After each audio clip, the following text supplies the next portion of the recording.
Bienaventurado el que lee y los que oyen las palabras de esta profecía y guardan las cosas en ella escritas, porque el tiempo está cerca.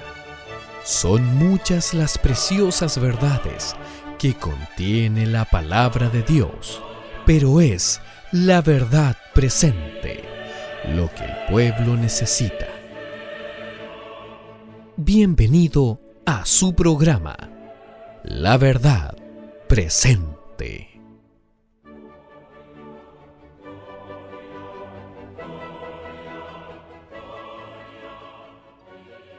Muy buenos días, mis queridos hermanos. Ya estamos en el último día de esta serie de predicación titulado El Padre de la Rebelión contra el Cordero. Hemos estado hablando de algunas temáticas como la libertad en Cristo Jesús, cómo Él nos creó, los principios que Él nos regaló, los dones que nos dio en el Génesis. Estuvimos viéndolo el día de ayer. Y hemos revisado durante toda la semana también cómo comenzó la rebelión en el cielo, cómo ha continuado aquí en la tierra y los principios que guían tanto al pueblo de Dios como los principios que guían al pueblo de la serpiente. En el día de hoy, para terminar esta serie, vamos a hablar del canto del Cordero, esa canción hermosa que cantaremos cuando estemos allá en el cielo y que cantarán los 144,000. Antes de comenzar, vamos a orar. Voy a pedirles que los que puedan arrodillarse donde estén puedan hacerlo, y aquellos que no puedan cerrar sus ojos e inclinar sus cabezas. Padre nuestro que estás en los cielos, santificado sea tu nombre, Señor. Estamos agradecidos porque esta semana ricamente nos has bendecido con la vida y porque ya comienza una nueva semana. Queremos pedirte especialmente para que abras nuestro entendimiento, abras nuestro corazón, unjas mis labios para predicar, para poder reflexionar en tu palabra y podamos estudiar la Biblia. Y de la misma manera que podamos no solamente quedarnos en los que escuchamos, sino podamos expandir por medio de estudios personales las temáticas que acabamos de conversar. Gracias por todo, Señor Jesucristo. Quédate con nosotros, te lo pedimos en tu sangre poderosa, en el nombre de Cristo Jesús. Amén. Para comenzar el día de hoy, vamos entonces a proceder a nuestra lectura bíblica. La lectura bíblica inicial la vamos a encontrar en Apocalipsis 14, versículos del 3 al 5. Apocalipsis 14, versículos del 3 al 5. Acompáñenme con sus Biblias. Y cantaban como un cántico nuevo, delante del trono y delante de los 4 seres vivientes y de los ancianos, y ninguno podía aprender el cántico sino aquellos 144,000, los cuales fueron redimidos de entre los de la tierra. Estos son los que no se contaminaron con mujeres, porque son vírgenes. Estos son los que siguen al Cordero, a donde quiera que vaya. Estos fueron comprados de entre los hombres, como primicias para Dios y para el Cordero. Y en su boca no fue hallada mentira, pues son sin mancha. Los textos leídos atrás en el Apocalipsis pertenecen al clímax de la resolución del gran conflicto. Este grupo particular sellado tuvo que apartarse de la iniquidad, como está escrito en 2 de Timoteo, capítulo 2, versículo 19.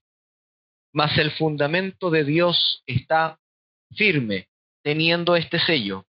Conoce el Señor a los que son suyos, y apártese de iniquidad todo aquel que invoca el nombre de Cristo.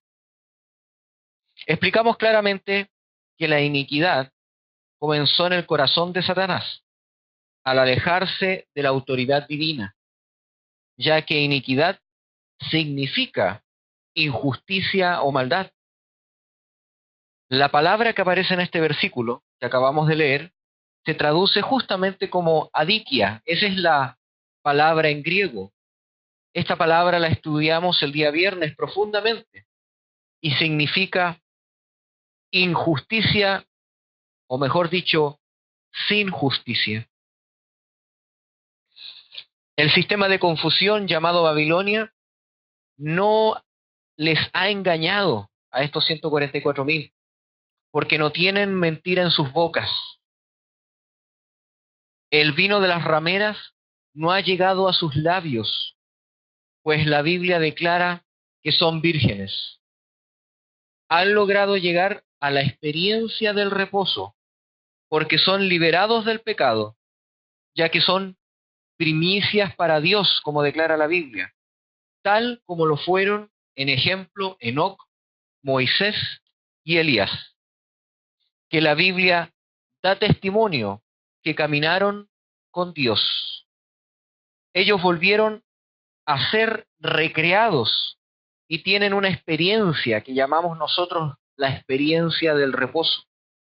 Como en el Génesis y la imagen de Dios ha sido restaurada, en ellos semejante a lo que fue en la persona de Cristo. Juan vio un cordero sobre el monte de Sión y con él 144.000 que tenían el nombre de su padre escrito en sus frentes. Llevaban el sello del cielo, reflejaban la imagen de Dios, estaban llenos de la luz y de la gloria del que es santo. Si queremos tener la imagen y la inscripción de Dios en nosotros, debemos apartarnos de toda iniquidad. Debemos abandonar cada mala práctica y entonces colocar nuestro caso en las manos de Cristo. Mientras estemos ocupados en nuestra salvación con temor y temblor, Dios producirá en nosotros así el querer como el hacer por su buena voluntad. Acabo de leer Review and Herald, 19 de marzo de 1889. Es bajo el milagro que les permitió la puerta abierta y el camino que Cristo vino a trazar para ellos que pudieron vencer la confusión y las tentaciones del sistema de Satanás, la gran Babilonia. Lo podemos leer en Apocalipsis 3, versículo 8. Yo sé tus obras. He aquí he puesto delante de ti una puerta abierta que nadie puede cerrar, porque aunque tienes poco poder, has guardado mi palabra y no negaste mi nombre. Se abrió una puerta en el cielo, especial para que la humanidad pudiera tener comunión con Dios, una comunión en el lugar santísimo. Estos 144.000 aprovecharon esa comunión. Estos son los que perseveraron en la promesa dada a Filadelfia y que salieron del estado de la Odisea. En el tiempo final, estos cenaron con Jesús. Recordemos esta promesa y este llamado en Apocalipsis 3, versículos del 20 al 21. Apocalipsis 3, versículos del 20 al 21. He aquí, yo estoy a la puerta, dando aldabonazos, o como dicen las versiones más comunes, llamando, golpeando la puerta. Si alguno oye mi voz y abre la puerta, entraré a él y cenaré con él, y él conmigo. Repito, entraré a él y cenaré con él, y él conmigo. Al que venza, le concederé sentarse conmigo en mi trono, como también yo vencí y me senté con mi Padre en su trono. Los 144.000 siguen al Cordero y pisan donde el Cordero pisó. Tienen una experiencia viva porque la Biblia nos enseña que le siguen por donde quiera que va. No solamente le abrieron la puerta y cenaron con él, sino que por lo visto esa relación que tienen es estrecha. En esa cena que tuvieron en el hogar del corazón, se transformaron en íntimos amigos y compañeros. Y ahora ellos siguen al Cordero, al Pastor, por donde quiera que él va. Debemos entonces profundizar este secreto de comunión que tenían los 144.000. Vamos a leer,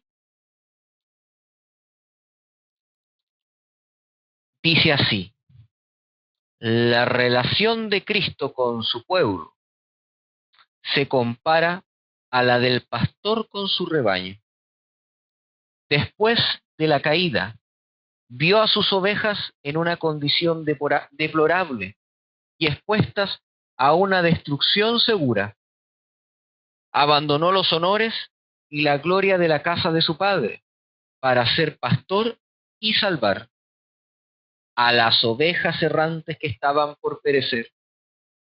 Se escuchó su voz bondadosa llamándolas a su redil, un refugio seguro contra la mano de los ladrones, también un techo contra el calor ardiente y un reparo contra la crudeza del frío. Se preocupaba constantemente por el bien del rebaño, fortalecía a los débiles, alimentaba a las que sufrían algún padecimiento, tomaba en sus brazos a los corderitos del rebaño y los llevaba en su regazo. Sus ovejas lo aman, sale adelante de ellas y las ovejas escuchan su voz y la siguen. Mas al extraño no seguirán, sino huirán de él, porque no conocen la voz de los extraños. Cristo dice: yo soy el buen pastor, y el buen pastor da su vida por las ovejas.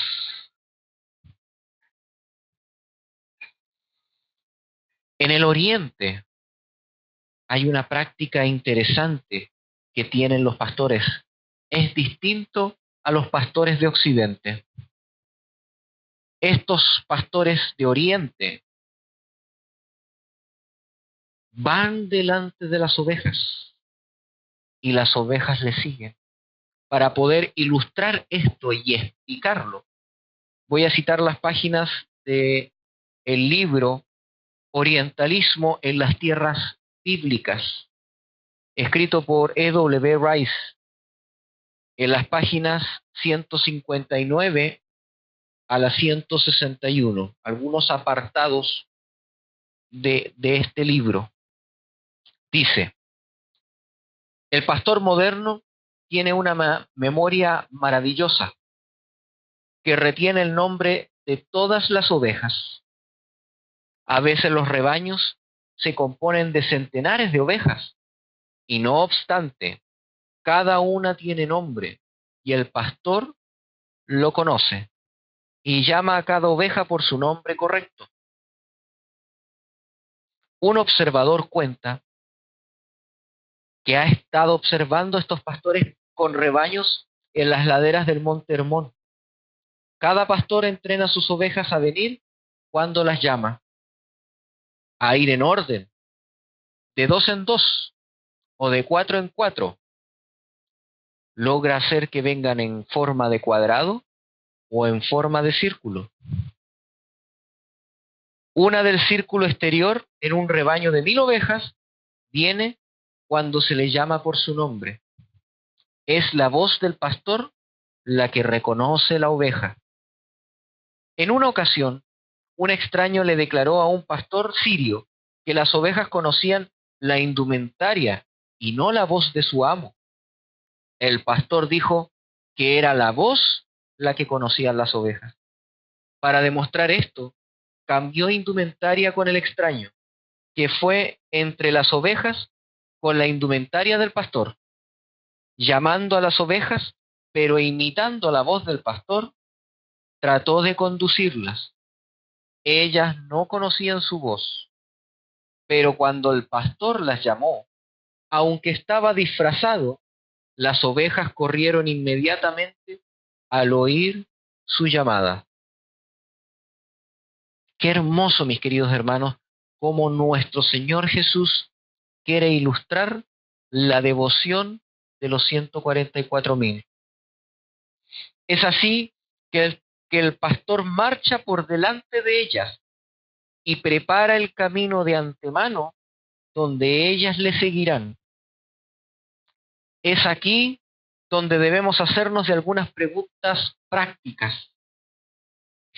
¿Cuáles son los errores del sistema de Babilonia que el Cordero de Dios tuvo que vencer antes que ellos?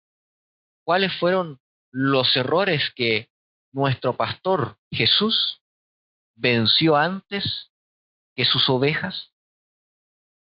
¿Cuáles son las instrucciones dadas por el pastor a sus ovejas, los 144.000, para que éstas puedan organizarse y conducirse por los caminos que él transitó primero? Vamos a estudiar estos principios básicos en este momento. La tradición y el celo por el control fue uno de los primeros males que ha afectado a todo movimiento, y no se libra el movimiento del pueblo del Señor. Y es uno de los pilares del carácter de la bestia. Lo vemos en los comienzos de la primera organización eclesiástica en la Biblia, en el Israel del desierto. Vamos a ver cómo se tuvo que batallar con el problema de la tradición, el celo y el problema del control. Para ello vamos a leer Números, capítulo 11, versículos del 25 al 29. Números 11, capítulo 11, versículos del 25 al 29. Dice así: Yahweh descendió en la nube y le habló. Luego tomó del espíritu que había sobre él y lo puso sobre los 70 ancianos. Y en cuanto el espíritu descansó sobre ellos, estos profetizaron. Pero después no volvieron a hacerlo. Habían quedado en el campamento 2 varones, uno de nombre Eldad y el segundo de nombre Medad. El espíritu reposó también sobre ellos, pues figuraban entre los inscritos, y aunque no habían salido al tabernáculo, profetizaron en el campamento. Un joven corrió y dio aviso a Moisés, y dijo: Eldad y Medad están profetizando en el campamento. Entonces Josué, hijo de Nun, ministro de Moisés, desde su juventud, respondió y dijo a Moisés: Señor mío, impídeselos, impídeselos, Moisés. Pero Moisés le dijo: ¿Tienes celos por mi causa? Ah, ¿quién diera que todo el pueblo de Dios fuera profeta y que Dios pusiera su espíritu sobre ellos? En Josué había nacido un error fatal que debía ser reprendido inmediatamente. Él estaba sintiendo celos de la autoridad depositada en Moisés, y sus ojos eran una falta, y a sus ojos eran una falta terrible que estos 2 varones, quienes no eran de entre ellos, recibieran también el Espíritu del Señor y el talento para profetizar al pueblo.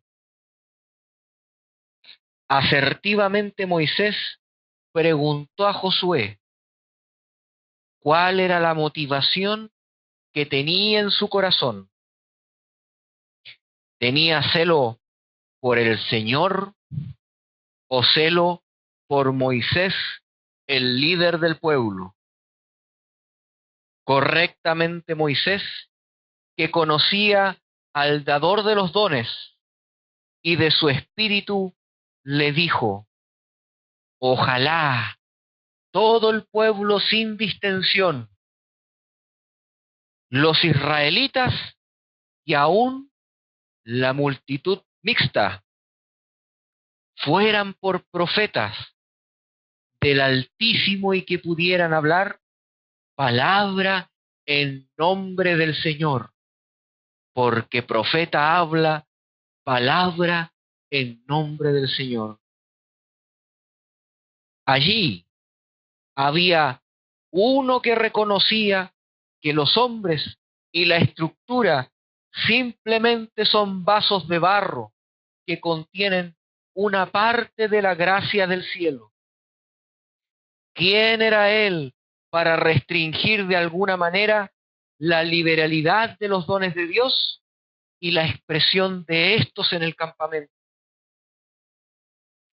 Dios mismo era el que decidía quién hablaría por él y daría evidencias de esto hablando palabra de Dios por medio de ellos. Somos ovejas del Señor, mis queridos hermanos. Entonces debemos entender el primer principio para ser oveja de su redil. El Espíritu de Dios está por sobre las jerarquías y los sistemas humanos y puede usar al que quiere. Y así lo demostró al hacer también a hablar a la burra de Balaam. Dios puede hacer lo que Él quiere. También lo dijo Nabucodonosor en Daniel capítulo 4. Qué golpe en el orgullo para aquellos que quieren controlar la obra de Dios y juzgan sin convivir, sin comer, sin mezclarse con ellos, como lo hacía el Salvador, el pastor del redil. Vamos a leer Joya de los Testimonios, tomo 3, página 407. Joya de los Testimonios, página 407, tomo 3. Pongan atención. Por otro lado, los dirigentes del pueblo de Dios deben precaverse contra el peligro de condenar los métodos de los obreros que sean inducidos individualmente por el Señor a hacer una obra especial que muy pocos están preparados para hacer. Sean los hermanos que llevan responsabilidad lentos para criticar cualquier actuación que no armonice perfectamente con sus métodos de labor. Nunca deben suponer que todo plan debe reflejar su propia personalidad. No teman confiar en los métodos de otros, porque al privar de su confianza a un colaborador que con humildad y celo consagrado está haciendo una obra especial de la manera señalada por Dios, retardan el progreso de la causa del Señor. Dios puede emplear a los que no han recibido educación cabal en las escuelas de los hombres y los empleará. Dudar de su poder para hacer esto es manifestar incredulidad, es limitar el poder omnipotente de aquel para quien nada es imposible. Ojalá que se vea menos de esta cautela desconfiada e inoportuna. Deja sin uso muchas fuerzas de la Iglesia. Cierra el camino de modo que el Espíritu Santo no pueda emplear a los hombres. Mantiene en la ociosidad a aquellos que anhelan dedicarse a las actividades de Cristo. Disuade de entrar en la obra a muchos que llegarían a ser obreros eficientes con Dios si se les diese una oportunidad justa. Joya de los Testimonios, tomo 3, 407. La Biblia está repleta de lecciones de humillación y de humildad para aquellos que hemos alcanzado el fin de los tiempos. Y también la Biblia nos narra cómo los orgullosos creían que podían controlar los dones del cielo. Otro caso particular e interesante es recordar el caso de David, cuando él huye de su hijo Absalón. Vamos a recordar este momento. Vamos a ver el carácter de los hombres que conocían al pastor de los corderos. Segunda de Samuel, capítulo 16, versículos del 5 al 6, y después vamos a saltar a los versículos del 9 al 10. Al llegar el rey David a Bahurim, he aquí que de allí venía saliendo un hombre de la familia de la casa de Saúl, de nombre Simei, hijo de Gerá. Y en tanto que salía, echaba maldiciones y tiraba piedras contra David y contra todos los siervos del rey David, mientras toda la gente y todos los hombres valerosos marchaban a su derecha y a su izquierda. Entonces Abisai, hijo de Sarbia, dijo al rey: ¿por qué ha de seguir este perro muerto maldiciendo a mi señor el rey? Con tu permiso me adelantaré y le quitaré la cabeza. Pero el rey David respondió: ¿qué tengo yo que ver con vosotros, hijo de Sarbia? Dejad que siga maldiciendo, pues si Dios le ha dicho, maldice a David, ¿quién le dirá, por qué haces esto? Esta es otra lección dura dada por la Biblia. Uno que conocía el corazón de Dios jamás usó la fuerza para probar la validez de la justicia de sus argumentos. Había reconocido que no podía mandar por la fuerza, y posteriormente la historia narra que aunque pudiendo vengarse, no condenó a Simei a la muerte, sino que le perdonó. ¡Qué lección, mis queridos hermanos, para los tiranos de este mundo! ¡Qué lección para los líderes religiosos que decretan, que profetizan y prometen como si fueran dueños de la palabra y del Espíritu de Dios! Aquellos que conocen al Señor no ponen el pie sobre la palabra, sobre la voz, sobre la mente y el cuerpo de sus prójimos. ¿Cuántos Abisai existen hoy en las congregaciones modernas que creen que pueden dar muerte o prohibir a algo porque tocó a uno de los ungidos de Dios? David conocía de dónde había salido y no había olvidado la lección de humildad. Vemos entonces por dónde pisó nuestro Señor Jesús. Sigamos al pastor. Veamos Juan, capítulo 11, versículos del 47 al 48.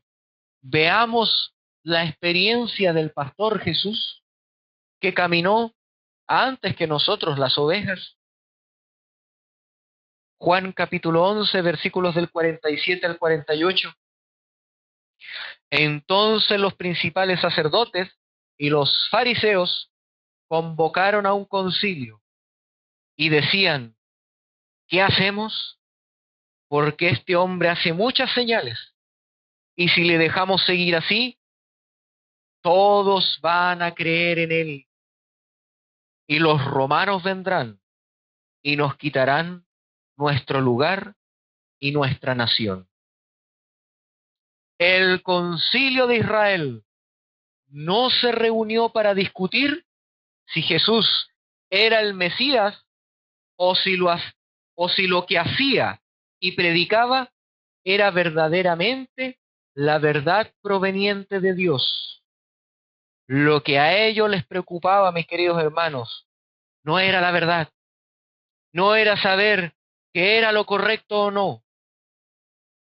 Ellos estaban preocupados que el concilio estaba perdiendo su poder sobre el pueblo, porque todos estaban creyendo en Jesús.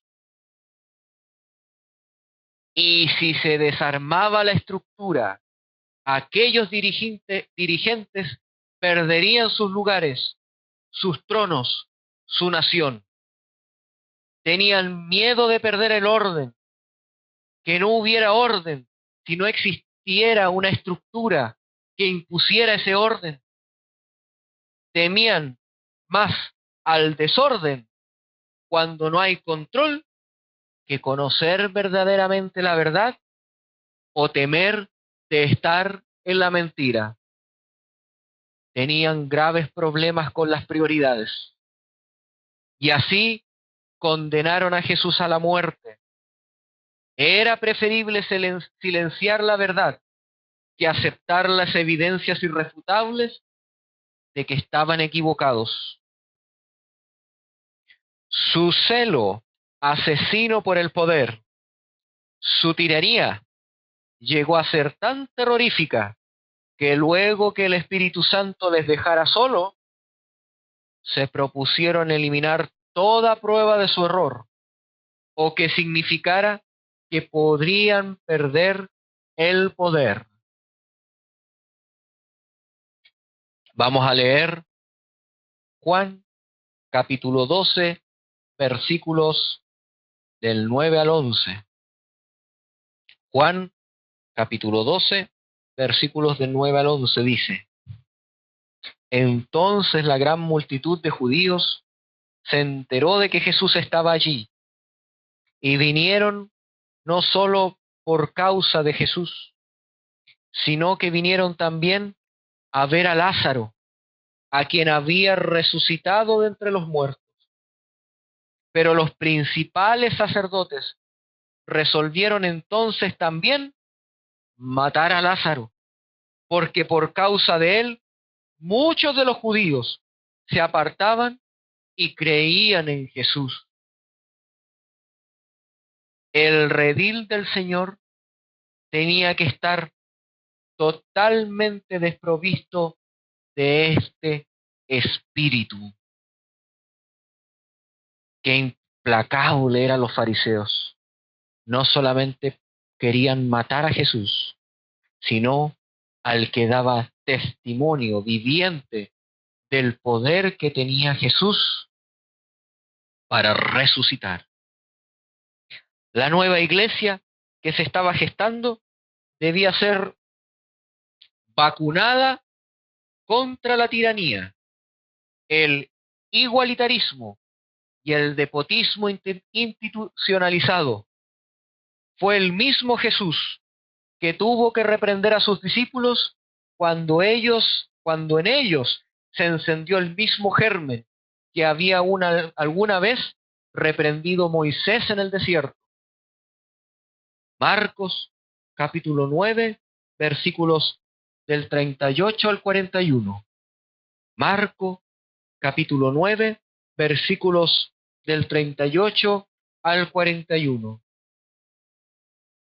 Juan le dijo: Maestro, hemos visto a uno echando demonios en tu nombre, y se lo hemos prohibido, pues no andaba con nosotros, no era del grupo. Pero Jesús dijo, no se lo prohibáis, porque no hay nadie que haga un milagro en mi nombre y que pueda enseguida hablar mal de mí, porque Él no está en contra de nosotros, está a favor de nosotros. Cualquiera pues que os dé de beber un vaso de agua, porque sois del Mesías, de cierto os digo que de ningún modo perderá su recompensa. Cristo tenía que darles una lección que no olvidaran, una lección que frustra la sed de control que es tan natural en los hombres. Debía educarlos para desterrar de sus corazones el egoísmo, la rivalidad y el sometimiento de unos a otros para ser grandes. Esta es la raíz de todo mal. En el sistema de Jesús, el que más sirviera al prójimo, este sería el más grande. Entre ellos no debía ser como sucedía entre los reyes del mundo. Este mal es tan propio de la naturaleza humana como el pecado. Está en el ADN del mismo pecado, el querer ser el primero para mandar al resto. Las bases mismas del reino de Satanás son estas, y la iglesia debía vencer como él también venció. Es justamente el anticristo el que quiere sentarse en el trono de Dios, haciéndose pasar por Dios, el que intentaría ingresar tal principio dentro de las filas cristianas y falsificar los dones de Dios. Leo Conflicto Inminente, página 53. El romanismo sostiene las mismas orgullosas pretensiones con que supo dominar sobre reyes, príncipes y arrogarse las prerrogativas de Dios. Su espíritu no es hoy menos cruel ni despótico que cuando destruía la libertad humana y mataba a los santos del Altísimo. La pregunta que debemos hacernos es, ¿qué principios están guiando nuestro culto racional y nuestra religión personal? ¿Estamos siguiendo los pasos del pastor Jesús? Con denuedo utilizamos la palabra tolerancia entre los unos y los otros y no vemos el peligro que es el concepto esta palabra y sus términos completos. Los discípulos de Cristo tuvieron que enfrentarse frente a frente, cara a cara, a este mismo encanto y espejismo que controla poco a poco la mente de los hombres de una organización o una estructura. Tenemos el caso de Juan como uno de los últimos defensores del Espíritu de Cristo al escribir y amonestar a la iglesia. Primera de Juan, capítulo 2, versículos 15 al 16. Primera de Juan, capítulo 2, versículos del 15 al 16. No améis al mundo, ni las cosas que hay en el mundo. Si alguno ama al mundo, el amor del Padre no está en él, porque todo lo que hay en el mundo, la codicia de la carne, la codicia de los ojos y la soberbia de la vida, no viene del Padre, sino del mundo. Y el diccionario de la Real Academia de la Lengua Española define soberbia de esta manera: es el sentimiento de superioridad frente a los demás que provoca un trato distante o despreciativo hacia ellos. Juan nos amonestó sobre los hombres soberbios a aquellos que dentro de la iglesia tomaban de la soberbia que había en el mundo. El autoritarismo y la jerarquización tienen un encanto como tal flauta que toca y hace bailar a los que lo escuchan. Aquellos que por su dominio propio y espíritu manso reprenden la locura del mundo, pierden el derecho de la tolerancia civil. Voy a recordarle qué es el problema de la tolerancia, citando a Karl Heinz, que lo utilizamos en otra de las charlas. La tolerancia no es libertad. La tolerancia es una concesión. La libertad es un derecho. La tolerancia es asunto de conveniencia. La libertad es un principio, un don del cielo, como estudiamos ayer, mis queridos hermanos. La tolerancia es una concesión otorgada por los hombres, mientras la libertad es don de Dios. Un grave peligro presenta tal aserto y lo podemos ver con todo su esplendor en Consejos para la Iglesia, página 55. Consejos para la Iglesia, página 55. Muchos aún, entre los que no favorecen al romanismo, se dan poca cuenta del peligro con que les amenaza el poder y la influencia de Roma. Repito, muchos, aún entre los que no favorecen al romanismo, que se oponen al romanismo, que no están de acuerdo con el Papa, se dan poca cuenta del peligro con que les amenaza el poder y la influencia de Roma. No solamente Roma es peligroso, sino su poder y su influencia.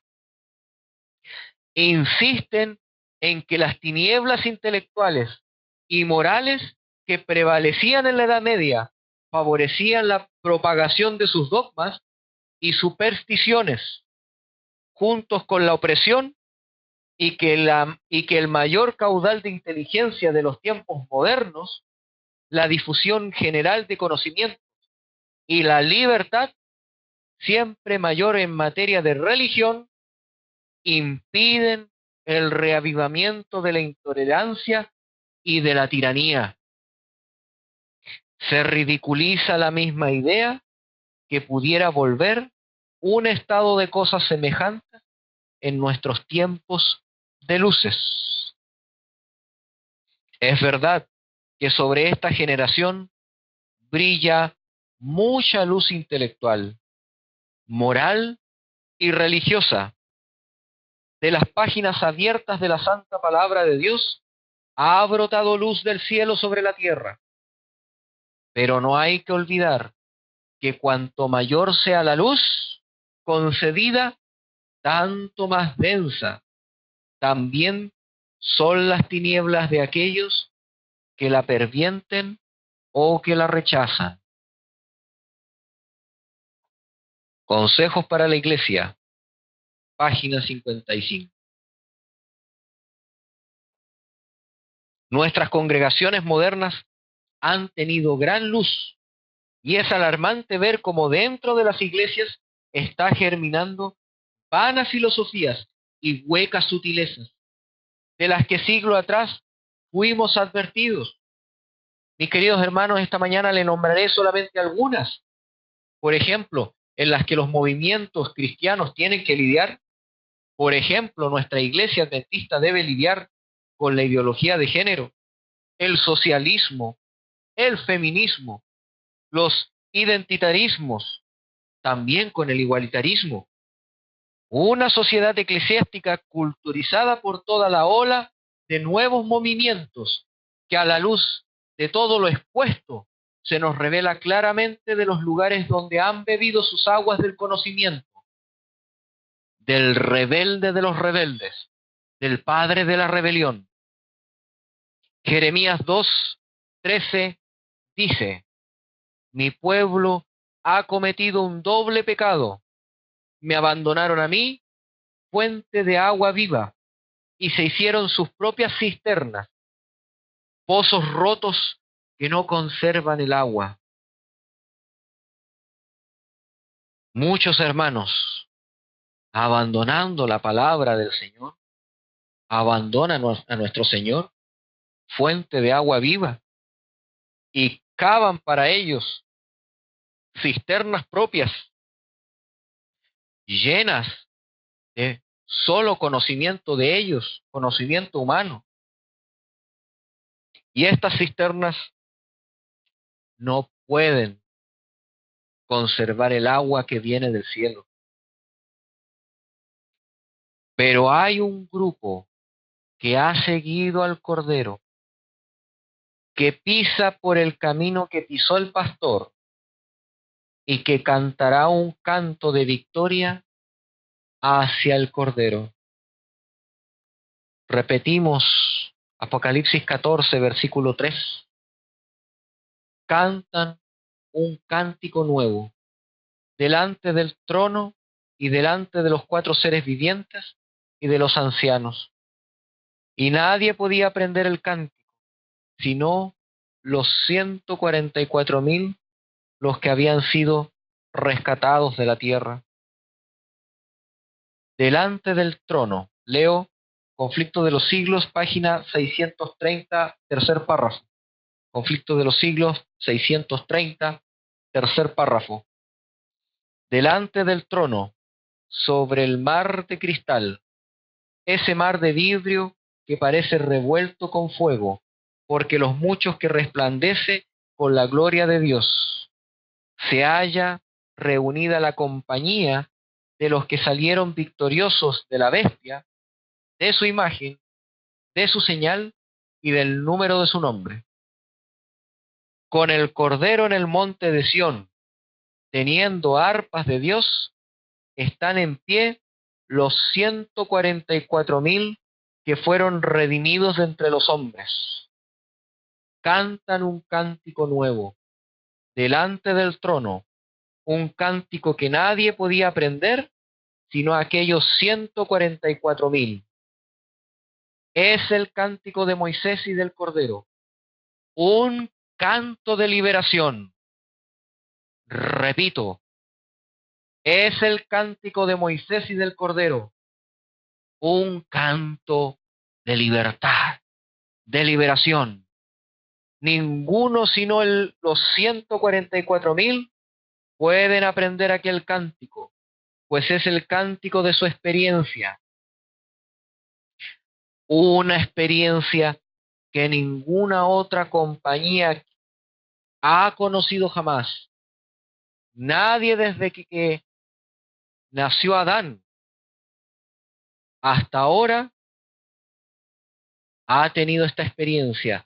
Solamente estos 144,000 tendrán esta experiencia. Son estos los que siguen al Cordero por donde quiera que fuere, habiendo sido trasladados de la tierra de entre los vivos. Son contados por primicias para Dios y para el Cordero. Estos son los que han venido de la grande tribulación, han pasado por el tiempo de angustia, cual nunca ha sido desde que ha habido nación. Han sentido la angustia del tiempo de la aflicción de Jacob. Pongan atención a esta palabra. Han estado sin intercesor durante el derramamiento final de los juicios de Dios, pero han sido librados, pues han lavado sus ropas y las han emblanquecido en la sangre del Cordero. No solamente lavaron su carácter, sino que lo emblanquecieron en la sangre del Cordero. ¿Cuál es la experiencia que solo tendrán que vivir los 144.000, el triunfo sobre el tiempo de angustia sin intercesor? ¿Qué significa esto, mis queridos hermanos? Mensaje selecto, tomo 3, páginas 387, página 387. La Biblia ha acumulado y reunido sus tesoros para esta última generación. Todos los grandes eventos y las solemnes transacciones de la historia del Antiguo Testamento han sido repetidas y se están repitiendo en la Iglesia en estos últimos días. Tenemos un tesoro acumulado para nosotros en la palabra del Señor, la sumatoria de toda la luz que nos precedió. Y eso incluye los escritos proféticos, el espíritu de profecía, hablando la Biblia sobre aquellos que conocían la ley de Moisés y no logran entender lo maravilloso del nuevo pacto. Para que entendamos esta experiencia particular, vamos a profundizar un poco. Vamos a leer 3 versículos. Estos se encuentran en 2 capítulo 3, versículos del 16 al 18, para que podamos entender la experiencia de los 144.000. 2 versículos del 16 al 18. Pero cuando alguno se convierta al Señor, el velo será quitado, porque el Señor es el Espíritu, y donde está el Espíritu del Señor hay libertad. Pero nosotros, todos con rostros descubiertos, contemplando como en un espejo la gloria del Señor, vamos siendo transformados por el Espíritu de gloria en gloria en la misma imagen del Señor. El primer versículo, el 16. Oh, mis queridos hermanos, debemos entregar nuestra vida al Cordero. Convirtámonos verdaderamente como estudiamos en la experiencia de Romanos 8, versículo 1, para que el velo en nuestros ojos espirituales nos sea quitado y podamos entender el segundo versículo. Dios, Yahweh, Elohim, el Señor, es el Espíritu. Y donde mora este Espíritu de Dios, hay libertad. Libera la voluntad del hombre y no está ya más sujeta al pecado o sujetas a otros hombres, sino que es siervo del Espíritu Santo. Solamente hay un trono en el corazón y ese trono pertenece a Dios. No pertenece a nadie más, a ningún hombre, ni tampoco a ninguna estructura religiosa. Ese trono es de Jesús. Versículo 3. El versículo 18, el tercer versículo que estamos analizando. Y teniendo esta relación de siervo de espíritu, así en esta relación viva y sin velo, confiando en el Espíritu del Señor, podemos ser transformados en la imagen misma de nuestro Señor. Oh, mis queridos hermanos, logran discernir la rica promesa que hay en recibir a Jesús, su libertad y su Espíritu. Cristo vino a sacar el seguro. Cristo vino a correr el velo. Vino a mostrar que lo único que puede soportar la prueba del tiempo de angustia es el sello de Dios, el sello de la libertad en el Espíritu de Dios. Y cuando hablo de libertad en el Espíritu de Dios, no hablo de fanatismo, no estoy hablando de un fanatismo presuntuoso que no se sujeta a ningún orden, como los que no saben usar su libertad y la usan por excusa para declararse limpios de pecados y perfectos e injuzgables. Eso es fanatismo. Cuidado, mis queridos hermanos. No. Cuando hablo de libertad,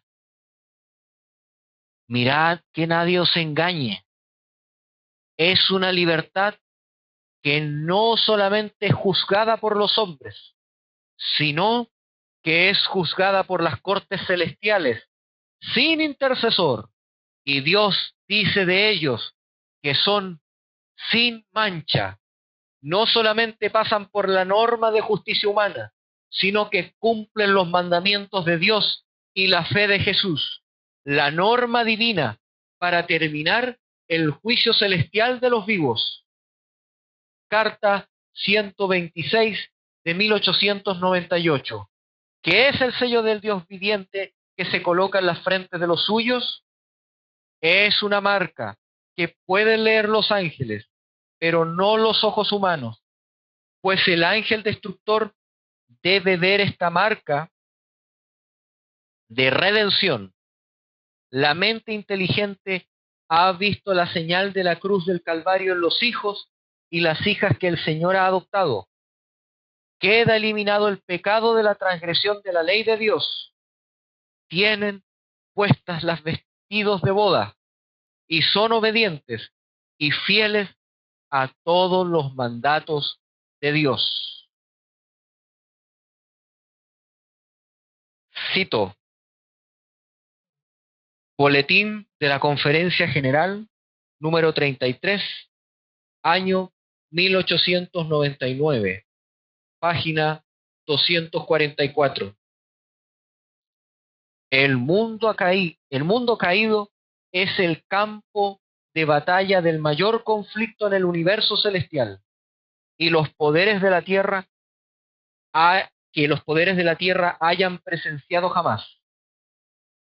Cristo llama a los que se alistan bajo sus estandartes para que entren con Él en el conflicto como fieles soldados, para que puedan heredar la corona de la vida. Han sido adoptados como hijos e hijas de Dios.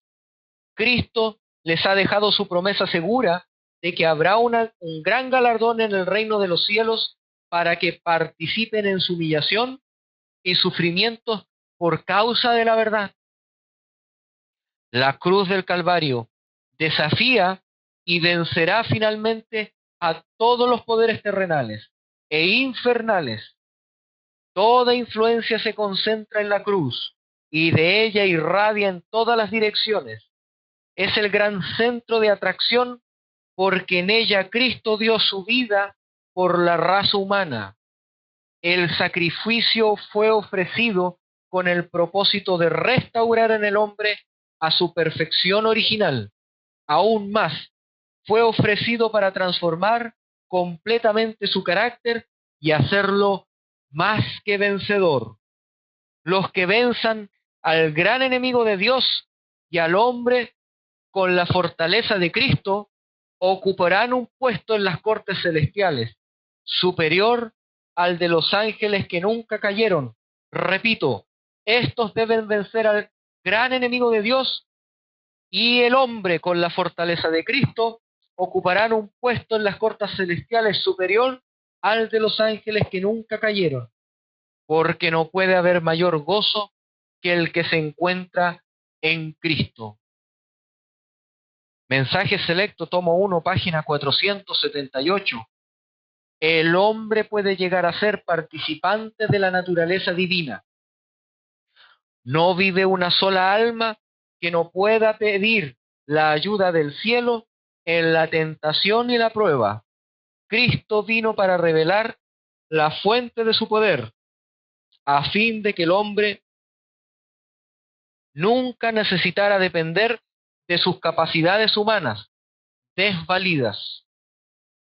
Los hombres pueden tener un poder para resistir el mal, un poder que ni la tierra, ni la muerte, ni el infierno pueden vencer, un poder que los colocará donde pueden llegar a ser vencedores como Cristo venció. Siguen al Cordero donde quiera que va, siguen los pasos del gran pastor.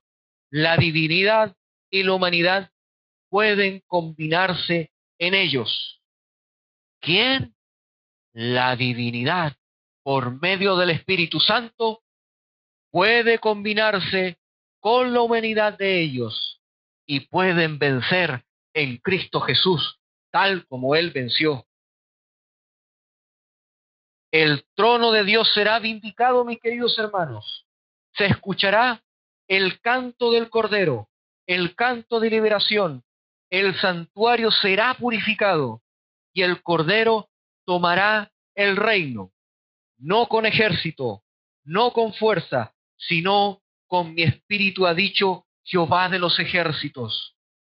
Cuando la gloria de Dios ilumine al mundo, mostrará que los hombres amaron más las tinieblas que a la luz, porque sus obras eran malas, que hacen lo malo y aborrecen la luz, y ellos pelearán contra el Cordero, y el Cordero los vencerá, porque Él es Señor de señores y Rey de reyes, y los que están con Él son llamados, elegidos y fieles.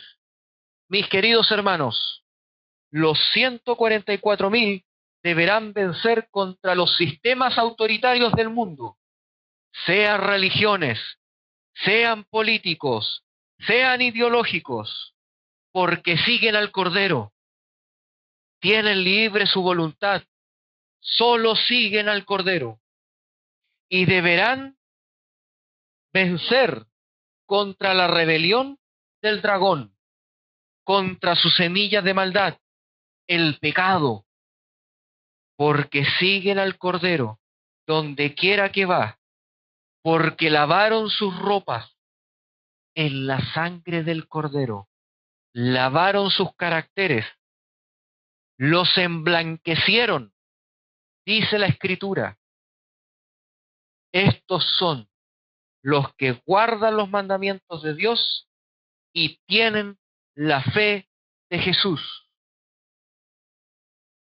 Evento de los últimos días, página 41. Cierro con esto. Dios tiene un pueblo distinto, una iglesia en la tierra que no es inferior a ningún otro, sino superior a todos en su capacidad de enseñar la verdad y vindicar la ley de Dios. Hemos sido llamados para poder vindicar, dar gloria a Dios allá en las alturas, en el juicio celestial, y que el juicio de los vivos concluya, para que el Cordero tome el reino. Que el Señor Jesucristo nos bendiga, nos guarde de todo mal y nos regale ese canto hermoso que proviene de la pureza del carácter del Cordero. Oremos, mis queridos hermanos. Padre nuestro que estás en los cielos, gracias te damos porque en este momento de gran oscuridad en el mundo, tú marchaste antes que nosotros, nos marcaste los lugares por donde debíamos andar, también luchaste con los mismos poderes a los cuales debemos luchar, el mismo espíritu que quita libertades a los hombres y que quiere borrar la imagen de Dios en ellos. Y tú venciste sobre ellos, venciste sobre la muerte no pudo atarte. Y por eso tenemos la confianza de que podemos seguir tus pasos y que tu Santo Espíritu nos llevará por donde tú caminaste. permite que podamos obtener este Espíritu Santo por medio del estudio de tu palabra, a fin de que podamos guardar los mandamientos de Dios y de la misma manera que no caigamos en el carácter de la bestia, en el carácter del dragón, para que podamos tener la fe de Jesús.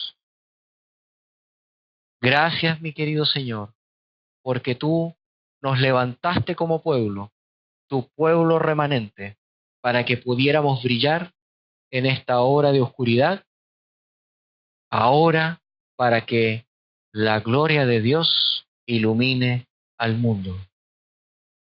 Gracias, Señor Jesús.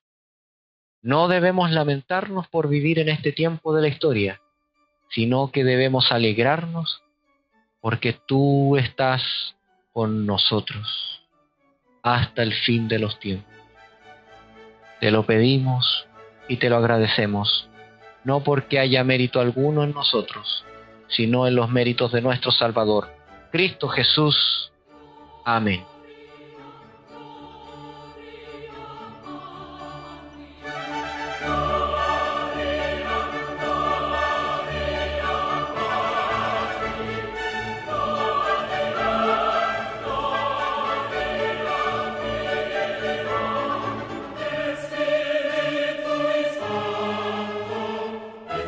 El siguiente sermón ha sido grabado y filtrado por el Ministerio de Audiovisuales Colorion Studio.